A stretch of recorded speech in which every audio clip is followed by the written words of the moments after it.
आपके बीच में आके बहुत अच्छा लग रहा है। 50 दिन के बाद अभी अभी मैं, मेरी पत्नी, भगवंत मान साहब, हम लोग कनॉट प्लेस में हनुमान मंदिर में गए थे। हनुमान जी का आशीर्वाद लिया, उनके दर्शन किए। फिर शिव जी के मंदिर गए, शनि जी महाराज के पास गए, उनका सबका आशीर्वाद लिया। बजरंगबली की खूब कृपा है हमारे ऊपर, हमारी पार्टी के ऊपर, देशवासियों के ऊपर।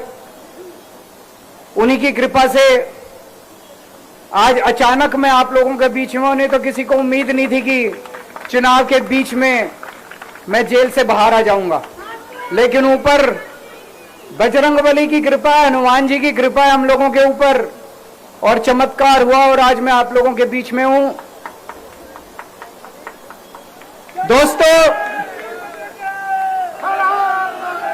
हमारी आम आदमी पार्टी एक छोटी सी पार्टी है, 2 राज्यों के अंदर है, अभी 10 साल पुरानी पार्टी है। हमारी पार्टी को कुचलने में, खत्म करने में प्रधानमंत्री जी ने कोई कसर नहीं छोड़ी। एक साथ हमारी पार्टी के 4 टॉप के नेता जेल भेज दिए, एक साथ। अरविंद केजरीवाल, मनीष सिसोदिया, संजय सिंह, सतिंदर जैन। बड़ी बड़ी पार्टियों के अगर 4 टॉप के नेता जेल चले जाएं, पार्टी खत्म हो जाती है। आम आदमी पार्टी के 4 टॉप के नेता इन्होंने जेल भेज दिया। उन्होंने सोचा कि पार्टी खत्म हो जाएगी, लेकिन ये पार्टी नहीं है, ये एक सोच है। जितना ये खत्म करना चाहते हैं उतना ये बढ़ती जाती है, उतना ये बढ़ती जाती है। ये क्रश करना चाहते हैं प्रधानमंत्री जी आम आदमी पार्टी को। जो लोग मोदी जी से मिलने जाते हैं, वो कई लोग हमें भी जानते हैं, वो बाहर आके हमें बताते हैं कि आपके बारे में सबसे पहले मोदी जी से जो भी मिलने जाता है, सबसे पहले वो केजरीवाल की और आम आदमी पार्टी की 10 से 15 मिनट बात करते हैं।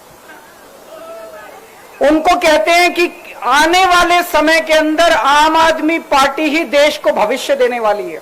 वो खुद भी मानते हैं। इसीलिए वो चाहते हैं कि आज ही आम आदमी पार्टी को बढ़ने से रोका जाए, इनको कुचल दिया जाए। ये तानाशाही है। अगर उनको लगता है कि आम आदमी पार्टी आने वाले समय में बीजेपी को चैलेंज देने वाली है, आप अच्छे काम करो, आप देश को भविष्य दो। आज आपकी सरकार है केंद्र के अंदर, आप देश के लिए काम करोगे, आम आदमी पार्टी को कोई पूछेगा ही नहीं। लेकिन आप कुछ काम नहीं करो और आम आदमी पार्टी को कुचल दो, ये जनतंत्र नहीं है, ये इस देश की जनता पसंद नहीं करती है। इन्होंने आम आदमी पार्टी को कुचलने में कोई कसर नहीं छोड़ी। छोटे से लोग हैं हम लोग, छोटी सी पार्टी है। 75 साल के अंदर इस कदर किसी पार्टी को और उसके नेताओं को प्रताड़ित नहीं किया गया जिस तरह से प्रधानमंत्री मोदी जी ने आम आदमी पार्टी को प्रताड़ित करने की कोशिश की है। मेरे को इन्होंने जेल भेज दिया। प्रधानमंत्री जी कह रहे हैं मैं भ्रष्टाचार से लड़ रहा हूं। देश के सबसे बड़े चोर, उचक्के और डकैतों को इन्होंने अपनी पार्टी में शामिल कर लिया। जिन लोगों को 10 दिन पहले मोदी जी कहते थे 70,000 करोड़ का इसने घोटाला कर दिया, थोड़े दिन के बाद उसी आदमी को अपनी पार्टी में शामिल करके किसी को डिप्टी सीएम बना देते हैं, किसी को मंत्री बना देते हैं और उनके सारे ईडी और सीबीआई के मामले खत्म कर देते हैं और कहते हैं मैं भ्रष्टाचार से लड़ रहा हूं। मैं मोदी जी को कहना चाहता हूं, भ्रष्टाचार से अगर लड़ाई लड़नी है तो केजरीवाल से सीखो। प्रधानमंत्री जी, भ्रष्टाचार के खिलाफ लड़ाई केजरीवाल ने लड़ी है। 2015 में जब दिल्ली में हमारी सरकार बनी थी, हमारे एक मंत्री का एक ऑडियो मेरे पास किसी ने व्हाट्सएप कर दिया। उस ऑडियो में मेरा मंत्री किसी दुकान वाले से 5 लाख रुपए मांग रहा था। किसी मीडिया वाले को नहीं पता था, विपक्ष को नहीं पता था। आप लोगों को याद होगा, मैंने अपने खुद मंत्री को सीबीआई के हवाले कर दिया, जेल भेज दिया था अपने मंत्री को। ये होती है भ्रष्टाचार के खिलाफ लड़ाई। पंजाब के अंदर मेरा एक मंत्री भ्रष्टाचार में, मेरे को पता चला कि वो पैसे मांग रहा है।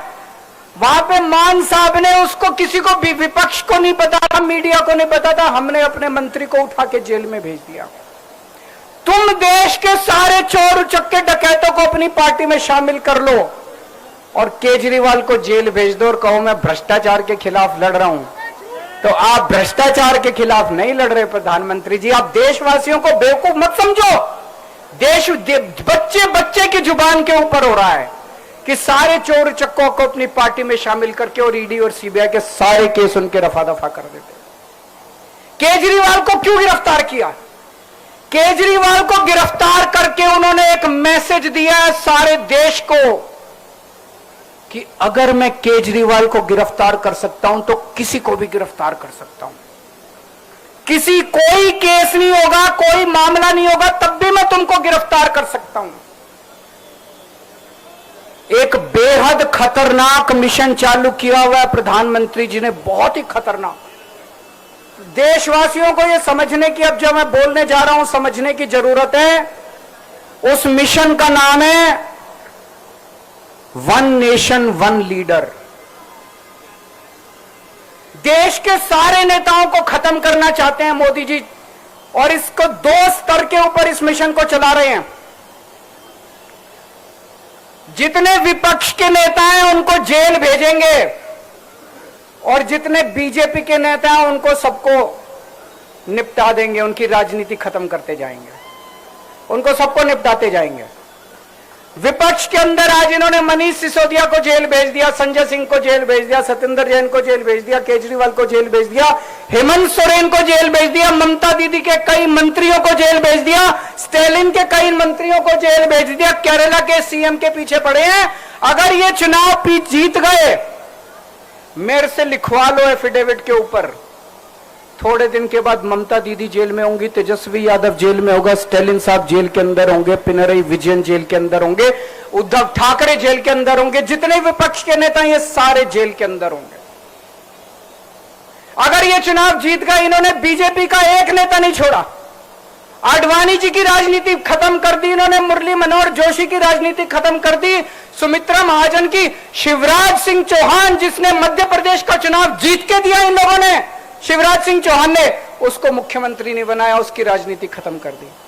वसुंधरा राजे की राजनीति खत्म कर दी इन्होंने, खट्टर साहब की राजनीति खत्म कर दी, डॉक्टर रमन सिंह की राजनीति खत्म कर दी। अब अगला किसका नंबर है? योगी आदित्यनाथ। अगर ये चुनाव जीत गए, मेरे से लिखवा लो, 2 महीने के अंदर उत्तर प्रदेश का मुख्यमंत्री बदल देंगे ये लोग। योगी आदित्यनाथ की राजनीति खत्म करेंगे, उनको भी निपटा देंगे ये लोग। यही तानाशाही है दोस्तों। वन नेशन वन लीडर ये चाहते हैं, एक ही तानाशाह इस देश के अंदर बचेगा, एक ही तानाशाह इस देश के अंदर बचेगा। हमारा देश बहुत महान है, 4000 5000 साल पुराना हमारा देश है।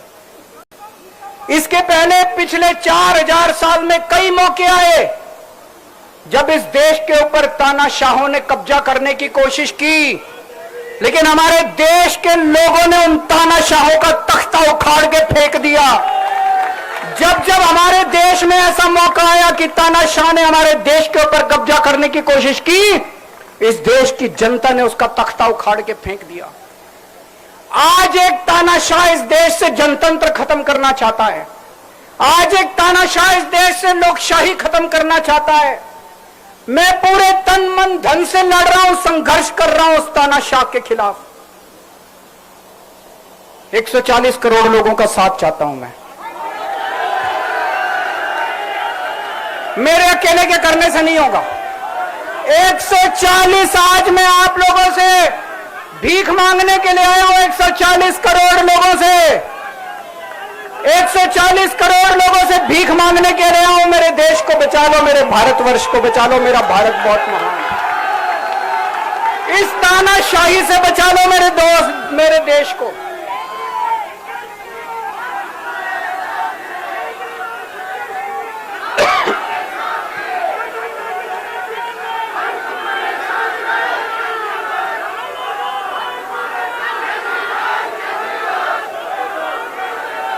मैं सुप्रीम कोर्ट का बहुत बहुत शुक्रिया अदा करना चाहता हूं।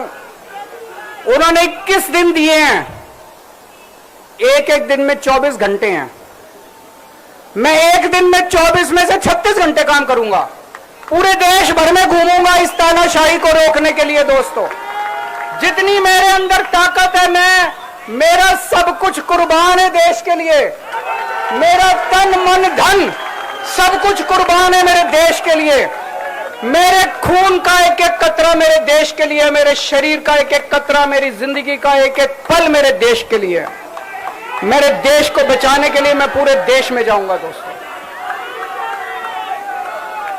अब एक बहुत महत्वपूर्ण बात करने जा रहा हूं, उसको ध्यान से सुनना। ये लोग इंडिया गठबंधन से पूछते हैं आपका प्रधानमंत्री कौन होगा। मैं बीजेपी से पूछता हूं आपका प्रधानमंत्री कौन होगा। आप लोग सोच रहे होंगे केजरीवाल क्या बात कर रहा है, मोदी जी होंगे। नहीं, मोदी जी अगले साल 17 सितंबर को 75 साल के हो रहे हैं। बीजेपी के अंदर मोदी जी ने 2014 में मोदी जी ने खुद ने रूल बनाया था कि बीजेपी के अंदर जो भी 75 साल का होगा उसको रिटायर कर दिया जाएगा। सबसे पहले आडवाणी जी को रिटायर किया गया, उसके बाद मुरली मनोहर जोशी जी को रिटायर किया गया, फिर सुमित्रा महाजन को रिटायर किया गया, फिर यशवंत सिन्हा को रिटायर किया गया। अब मोदी जी अगले साल 17 सितंबर को रिटायर होने वाले हैं। तो मैं बीजेपी से पूछना चाहता हूं आपका प्रधानमंत्री का दावेदार कौन है। दोस्तों, अगले साल 17 सितंबर तक अगर इनकी सरकार बनी, तो उस पर भी आऊंगा मैं। अगर इनकी सरकार बनी तो पहले अगले 2 महीने में योगी जी को निपटाएंगे ये, और उसके बाद मोदी जी के सबसे खास अमित शाह को ये प्रधानमंत्री बनाएंगे। तो मैं लोगों को, देश के लोगों को आगाह करना चाहता हूं, मोदी जी अपने लिए वोट नहीं मांग रहे। मोदी जी अमित शाह को प्रधानमंत्री बनाने के लिए वोट मांग रहे हैं। मैं पूछना चाहता हूं मोदी जी से और अमित शाह जी से, ये मोदी की गारंटी पूरी कौन करेगा? क्या अमित शाह मोदी की गारंटी पूरी करेंगे? जब आप अगर जो वैसे तो मेरे को लगता है मैं भी आऊंगा उसके ऊपर, मुझे नहीं लगता इनकी सरकार बन रही है, लेकिन जो बीजेपी को वोट देने जाएं वो ये सोच के जाना कि आप मोदी जी के नाम पे वोट नहीं दे रहे, आप अमित शाह के नाम पे वोट दे रहे।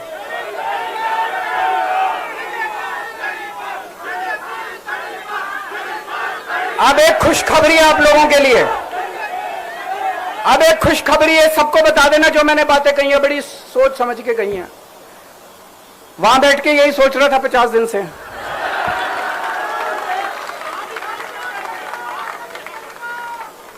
दोस्तों, पूरे देश के मेरे को बाहर निकले हुए 20 घंटे हो गए। इन 20 घंटों के अंदर भी मैंने रात भर में जनता से बात कर रहा था, लोगों से फोन कर रहा था।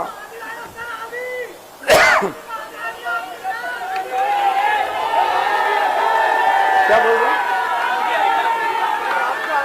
रात को आंधी आई थी।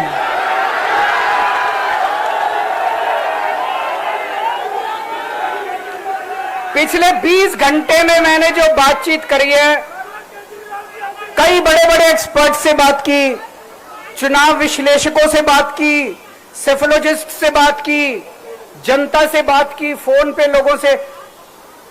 मेरा अपना आकलन है कि 4 जून के बाद इनकी सरकार नहीं बन रही, मोदी सरकार नहीं बन रही। दोस्तों, अगर मैं गलत हूं तो मेरे को बताना, हरियाणा में इनकी सीट कम हो रही है, राजस्थान में कम हो रही है, कर्नाटक में कम हो रही है, दिल्ली में कम हो रही है, बिहार में कम हो रही है, महाराष्ट्र में कम हो रही है, कर्नाटक में कम हो रही है, बंगाल में कम हो रही है, झारखंड में कम हो रही है। बढ़ कहां रही है? यूपी में कम हो रही है। बढ़ कहां रही है? बढ़ एक भी जगह इनकी सीटें नहीं बढ़ रही हैं। मेरा अपना मानना है, और सट्टा बाजार में भी वजह चल रहा है, इनकी 220 से 230 के बीच में सीट आ रही है, उससे ज्यादा सीट नहीं आ रही है। मोदी सरकार नहीं बन रही है, केंद्र में इंडिया गठबंधन की सरकार बन रही है। आम आदमी पार्टी उस सरकार का हिस्सा होगी। दिल्ली को पूर्ण राज्य दिलाएंगे। दिल्ली का एलजी लोगों का एलजी होगा, दिल्ली का एलजी दिल्ली वालों का एलजी होगा। गुजरात से आया हुआ है अभी, दिल्ली के लोगों का एलजी होगा, दिल्ली के लोगों का विकास होगा। एक और पॉइंट है, जब मैं जेल के अंदर था तो कुछ लोगों ने यह मुद्दा उठाया, केजरीवाल सीएम पद से इस्तीफा क्यों नहीं देता। दोस्तों, केजरीवाल को कभी किसी पद का लालच नहीं हुआ। मैं यहां मंत्री, मुख्यमंत्री, प्रधानमंत्री ये सब बनने नहीं आया। इनकम टैक्स में कमिश्नर की नौकरी करता था। कमिश्नर की नौकरी छोड़ के दिल्ली की झुग्गियों के अंदर एक नहीं, दो नहीं, तीन नहीं, 10 साल तक मैंने दिल्ली की झुग्गियों के अंदर काम किया है, सुंदर नगरी और नंद नगरी की झुग्गियों के अंदर, इनकम टैक्स कमिश्नर की नौकरी छोड़ के। जब मेरे को दिल्ली की जनता ने पहली बार सीएम बनाया, असूलों के ऊपर 49 दिन के अंदर सीएम पद से इस्तीफा दे दिया था। एक चपरासी की नौकरी कोई नहीं छोड़ता। सीएम बनने के लिए लोग अपना दाया हाथ कटाने के लिए तैयार होते हैं। मैंने खुद से अपने आप सीएम की कुर्सी को लात मार दी थी 49 दिन के अंदर। मेरे लिए सीएम पद इंपॉर्टेंट नहीं है। आज मैंने सीएम पद से इस्तीफा क्यों नहीं दिया जेल जाने के बाद? दोस्तों, पिछले 75 साल में भारतवर्ष में इतने राज्यों के चुनाव हुए, इतने राज्यों के चुनाव हुए, दिल्ली के अंदर सबसे ऐतिहासिक बहुमत से आम आदमी पार्टी जीती, 55-56% वोट। एक बार 67 सीट, एक बार 62 सीट। इतने भारी बहुमत से आज तक कोई राज्य की सरकार 75 साल में नहीं जीती। इतने भारी बहुमत से जीतने के बावजूद झूठा केस, अब उनको पता है वो हमें हरा नहीं सकते दिल्ली के अंदर। उन्हें पता है अगले 20 साल तक दिल्ली में आम आदमी पार्टी को कोई नहीं हरा सकता। तो उन्होंने एक षड्यंत्र रचा, राजनीतिक षड्यंत्र रचा। केजरीवाल को झूठे केस में जेल भेज दो, केजरीवाल को इस्तीफा देना पड़ेगा, केजरीवाल की सरकार गिर जाएगी। उन्होंने ये षड्यंत्र रचा। मैंने कहा मैं भी इस्तीफा नहीं दूंगा। तुम अगर जनतंत्र को जेल में कैद करोगे तो जनतंत्र जेल से चला के दिखाएंगे। दोस्तों, सरकार भी जेल से चला के दिखाएंगे। कतई इस्तीफा, तुम्हारे ट्रैप में फंसने वाले नहीं हम। ये अगर हेमंत सोरेन साहब को भी इस्तीफा नहीं देना चाहिए था, जेल से सरकार चलानी चाहिए थी। अगर हमने इस्तीफा दे दिया, ये तो बड़ा अच्छा इनके लिए। जिस राज्य के अंदर ये चुनाव हारेंगे उसके मुख्यमंत्री को पकड़ के जेल में डाल दो, सरकार गिरा दो। उसके मुख्यमंत्री को पकड़ के जेल में डाल दो, सरकार। आज मैं अगर दिल्ली की जेल के अंदर रह के दिल्ली की जेल से इस्तीफा नहीं दे रहा, वो इस तानाशाही के खिलाफ संघर्ष कर रहा हूं, इसको समझ लेना आप लोग। केजरीवाल को किसी पद का लालच नहीं है। सीएम तो 100 सीएम की कुर्सी देश के नाम कुर्बान है। दोस्तों, मुझे पता चला मेरे जेल जाने से बहुत लोग भावुक हुए, खासकर मेरी मां, बहनें, महिलाएं बहुत रोई। कईयों ने बहुत मन्नतें मांगी। मैं सबका बहुत बहुत शुक्रिया अदा करना चाहता हूं जिन लोगों ने अपनी दुआएं, करोड़ों लोगों ने अपनी दुआएं भेजी हैं। पूरी दुनिया भर से करोड़ों लोगों ने दुआएं भेजी। उन्हीं के आशीर्वाद का कमाल है कि आज मैं आप लोगों के बीच में हूं। आप लोग सब लोग सुखी रहें, देश खूब तरक्की करे, फले फूले, आप सब लोग खूब खुश रहे, ऐसी मेरी प्रभु से इच्छा है। भारत माता की। राष्ट्रगान के लिए अपनी जगह पर सभी लोगों से आग्रह है कि खड़े हो जाएं प्लीज।